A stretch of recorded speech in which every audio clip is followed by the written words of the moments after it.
Hello दोस्तों, कैसे हैं आप सब। आई होप आप सब लोग बहुत अच्छे होंगे। दोस्तों आज मैं डीएलएड सेकेंड सेमेस्टर का असाइनमेंट बताने जा रही हूँ कि इसमें क्या लिखना है और कैसे। चलिए स्टार्ट करते हैं। टॉपिक है आज का शिक्षा के प्रकार, उद्देश्य तथा प्रभावित करने वाले कारक। चलिए आगे चलते हैं। आपको हेडिंग डालनी है शिक्षा का अर्थ, फिर इसमें लिखना है शिक्षा का अर्थ और परिभाषा, महत्व, उद्देश्य। इसको भी आपको हेडिंग में ही लिखना है। फिर शिक्षा का अर्थ और परिभाषा। अब इसमें देखिए क्या लिखना है आपको। शिक्षा जीवन पर्यंत चलने वाली प्रक्रिया है जो बालक के जन्म लेने से लेकर उसकी मृत्यु तक निरंतर चलती रहती है। शिक्षा के माध्यम से बालक का सर्वांगीण विकास किया जाता है। समय समय पर अपने देश में लोगों को योजनाओं का भी आयोजन किया जाता है। जैसे इन प्रमुख अभियानों में से एक है सर्व शिक्षा अभियान, अर्थात सबके लिए शिक्षा। फिर नेक्स्ट हेडिंग डालेंगे शिक्षा की संकल्पना यानी कॉन्सेप्ट ऑफ एजुकेशन। शिक्षा मनुष्य के विकास की पूर्णता की अभिव्यक्ति है। शिक्षा स्वयं को पहचानने व अपनी शक्तियों को पहचानने की क्षमता का विकास करते हैं। फिर आपको आगे लिखना है प्लेटो का कथन है कि अज्ञान समस्त विपत्तियों का मूल कारण है। अज्ञानी रहने की अपेक्षा जन्म ना लेना ही अच्छा है। दोस्तों किसी भी इंसान का जब जन्म होता है तो वो जन्म से लेकर मृत्यु तक उसका वहीं से स्टार्टिंग हो जाती है ज्ञान की। और जिसको ज्ञान नहीं होता है वो अज्ञानी होता है। इससे बेटर है कि आप जन्म ही ना लें। इसीलिए हर इंसान को शिक्षा का अधिकार होता है। उसको ज़्यादा से ज़्यादा सीखना चाहिए जिससे कि वह अपनी विपत्तियों को सुलझा सके ज्ञान के माध्यम से। चलिए अब हम आगे चलते हैं। महर्षि वेदव्यास का कथन है कि ज्ञान जीवन के सत्य का दिग्दर्शन ही नहीं करता बल्कि वह व्यक्तियों को बोलना, चलना, व्यवहार करना भी सिखाता है। दोस्तों जब इंसान एजुकेटेड होता है तो उस इंसान के अंदर का जो तरीका होता है वो पूरी तरीके से चेंज रहता है। जैसे उसके बोलना, चलना, उसका व्यवहार वो सब डिफरेंट रहता है। अगर वही एक अज्ञान मतलब जिसको ज्ञान नहीं होगा उसको किसी भी चीज़ की तमीज़ नहीं होगी। उसको कैसे बोलना है, किसके सामने क्या बोलना है, कैसे व्यवहार करना है, उसको इस चीज़ का बिल्कुल भी आइडिया नहीं होगा। चलिए अब हम आगे चलते हैं। शिक्षा का वास्तविक अर्थ। प्राचीन समय में शिक्षक विद्या कहा जाता था। विद्या शब्द की उत्पत्ति विद धातु में अप्रत्यय लगने से हुई है जिसका अर्थ है जानना। प्राचीन में ज्ञान को मानव जीवन के विकास के लिए अत्यधिक महत्वपूर्ण माना गया है। शिक्षा शब्द संस्कृत के शिक्षा धातु में अप्रत्यय लगाने से हुई है जिसका तात्पर्य सीखना और सिखाना है। चलिए अब आगे चलते हैं। शिक्षा को आंग्ल भाषा में एजुकेशन कहते हैं। शिक्षा शास्त्रियों के अनुसार शब्द की उत्पत्ति लैटिन भाषा की निम्नलिखित शब्दों से हुई है। जैसे कि शब्द है एडुकेटम यानी शिक्षित करना, एडुशिया यानी विकसित करना, एडुकेयर यानी आगे बढ़ना। फिर आपको लिखना है शिक्षा का संकुचित अर्थ यानी शिक्षा का व्यापक अर्थ के अनुसार शिक्षा जीवन चलने वाली प्रक्रिया है। यह प्रक्रिया उसी समय प्रारंभ हो जाती है जब बालक का जन्म होता है। अर्थात व्यापक दृष्टि से शिक्षा का अर्थ बालक के उन सभी अनुभवों से है जिसका प्रभाव उसके ऊपर जन्म से लेकर मृत्यु तक पड़ता है, अर्थात यह अनियंत्रित वातावरण है। फिर आगे चलते हैं शिक्षा की परिभाषा। ब्राउन के अनुसार शिक्षा की परिभाषा है शिक्षा वह प्रक्रिया है जिसके द्वारा व्यक्ति के व्यवहार में परिवर्तन किया जाता है। जैसे कि शिक्षा की भूमिका, फिर आपको हेडिंग डालनी है यानी रोल ऑफ एजुकेशन यानी शिक्षा की हमारे जीवन में यानी एजुकेशन का हमारे जीवन में क्या महत्व है। चलिए इसको भी हम कैसे क्या लिखना है ये बताते हैं। हम सभी लोगों को यह पता है कि शिक्षा मनुष्य की जन्मजात शक्तियों के विकास का ही दूसरा नाम है। इन शक्तियों के द्वारा ही मनुष्य का सर्वांगीण विकास किया जा सकता है। कुछ शिक्षा शास्त्री कहते हैं कि शिक्षा दोनों ज्ञान देने में कोई अंतर नहीं है, किंतु यह धारणा आज भ्रम मूलक सिद्ध हो चुकी है क्योंकि शिक्षा एक प्रक्रिया द्वारा संपन्न उपलब्धि है। शिक्षा केवल ज्ञान देने तक ही सीमित है। शिक्षा जब तक जीवन के मूल्यों, आदर्शों एवं मान्यताओं का परिचय नहीं देती है तब तक वह शिक्षा नहीं कही जा सकती है।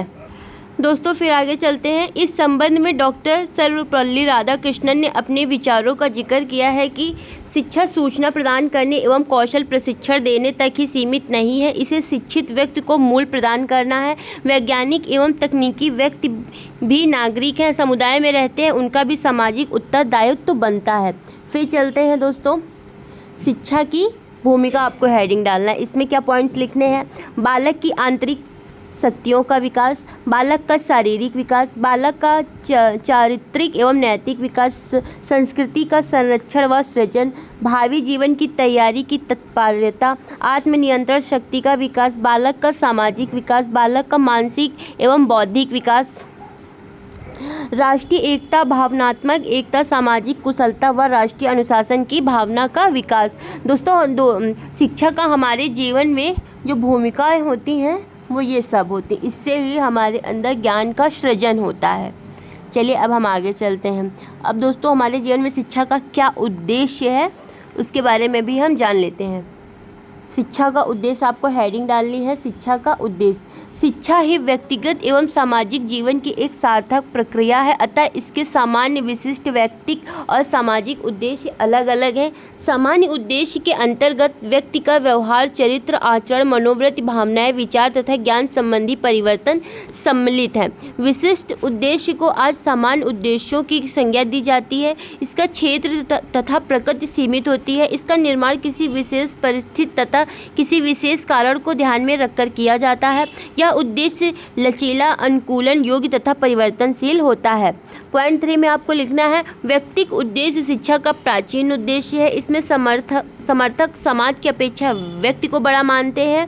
फिर नेक्स्ट पॉइंट में लिखना है, सामाजिक उद्देश्य की दृष्टि से व्यक्ति का संपूर्ण जीवन राष्ट्र की भलाई के लिए होना चाहिए, न कि केवल व्यक्तिगत भलाई के लिए। फिर आपको दोस्तों हेडिंग डालनी है, वर्तमान भारत में शिक्षा के उद्देश्यों को प्रभावित करने वाले कारक। अब हम आगे चलते हैं। इसमें आपको लिखना है दोस्तों, वर्तमान भारत में शिक्षा के उद्देश्य को प्रभावित करने वाले कारक निम्नलिखित हैं। इसमें कौन कौन से कारक हैं? पॉइंट 1 है जीवन दर्शन, आर्थिक दशाएं, राजनीतिक विचारधारा, तकनीकी सामाजिक विचारधारा, उन्नत प्राकृतिक दशाएं। फिर आगे लिखना है आपको, राजनैतिक विचारधारा के अंतर्गत शासन करने वाली सरकार ही शिक्षा की व्यवस्था का कार्यभार संभालती है, अतः वह अपने अनुरूप ही शैक्षिक ढांचे का गठन करती है। इस प्रकार शिक्षा के उद्देश्य पर तत्कालीन सरकार का प्रभाव पड़ता है। फिर नेक्स्ट पॉइंट में लिखेंगे, सामाजिक विचारधारा के अंतर्गत समाज की दशाओं, कुरीतियों, प्रथाओं तथा शिक्षा के उद्देश्य पर प्रभाव पड़ता है। भारतीय शिक्षा का उद्देश्य केवल समाज को शिक्षित करना ही नहीं वरन सबके जीवन यापन के लिए साधन जुटाना भी है। देश का प्राकृतिक वातावरण तथा प्राकृतिक संपदा भी शिक्षा के उद्देश्यों को प्रभावित करती है।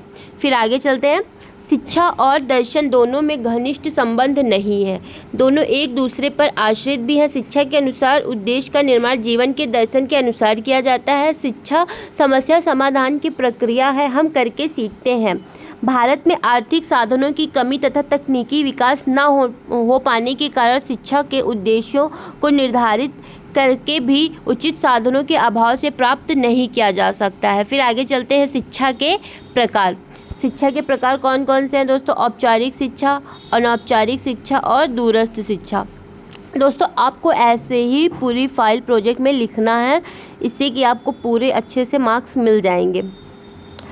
फिर आपको हेडिंग डालनी है औपचारिक शिक्षा, यानी कि औपचारिक शिक्षा किसे कहते हैं? यह विद्यालय की शिक्षा से संबंधित होती है। इसमें शिक्षा देने की योजना, समय, अवधि, स्थान तथा अध्यापक, शिक्षणविद एवं पाठ्यक्रम सब पूर्व निर्धारित होता है। फिर आपको अनौपचारिक शिक्षा में क्या लिखना है? विद्यालय से बाहर घर में, परिवार में, समाज में, दोस्तों में हम जो भी सीखते हैं वह अनौपचारिक शिक्षा के अंतर्गत आता है। यह सीमा व कमियों की पूर्ति करता है, इसमें औपचारिक तत्व नहीं होते हैं, इसीलिए इसे अनौपचारिक शिक्षा कहते हैं। फिर चलते हैं दोस्तों निरौपचारिक शिक्षा। इसमें क्या क्या होता है? शिक्षा की सीमा का विस्तार करने के लिए नए साधन प्रयोग किए जा रहे हैं। दूरस्थ शिक्षा एक बहुआयामी शिक्षा व्यवस्था है। इसके प्रमुख घटक निम्नलिखित हैं। कौन कौन से घटक हैं? मुक्त अधिगम, मुक्त शिक्षा और पत्राचार शिक्षा। फिर इसमें चलते हैं शिक्षा के कार्य।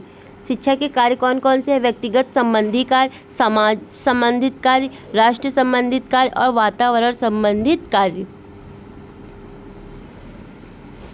दोस्तों अब आपको व्यक्ति संबंधित कार्य में क्या लिखना है? व्यक्ति संबंधी कार्य में आंतरिक शक्तियों का विकास करना, संपूर्ण व्यक्ति का पूर्ण विकास करना, भावी जीवन की तैयारी करना, नैतिक उत्थान करना, मानवीय गुणों का विकास करना और आत्मनिर्भर बनना। फिर आगे चलते हैं, इसमें और क्या लिखना है? आवश्यकता की पूर्ति में सक्षम बनना, जन्मजात प्रकृतियों में सुधार करना। फिर आपको समाज संबंधित कार्य में क्या क्या लिखना है? सामाजिक नियमों का ज्ञान, प्राचीन साहित्य का इतिहास, कुरीतियों के आवरण में सहायक, सामाजिक भावनाओं का विकास, सामाजिक उन्नति में सहायक, धर्मों के विषय में जानकारी एवं उदार दृष्टिकोण का निर्माण। राष्ट्र संबंधी कार्य, भावात्मक एकता का विकास, कुशल नागरिक बनना, राष्ट्र का विकास, राष्ट्रीय एकता का विकास, सार्वजनिक हित संबंधी कार्य, सार्वजनिक आय संबंधित कार्य और राष्ट्रीय अनुशासन, अधिकार तथा कर्तव्यों का ज्ञान। हमें ये राष्ट्र संबंधी कार्य में लिखना है। फिर आगे चलते हैं, वातावरण संबंधी कार्य में क्या है? वातावरण का अनुकूलन, वातावरण में समायोजन। दोस्तों आज के लिए बस इतना ही आपको लिखना है। इतने में ही आपको बहुत अच्छे मार्क्स मिल जाएंगे। और आपको कैसा लगा हमारा वीडियो ये हमें कमेंट में ज़रूर बताइएगा। वीडियो पसंद आई हो तो लाइक, कमेंट, शेयर और सब्सक्राइब करना बिल्कुल भी ना भूलें। अगर आप हमारे चैनल पे बिल्कुल नए हैं तो आप ज़रूर से ज़रूर सब्सक्राइब कीजिए। Thank you.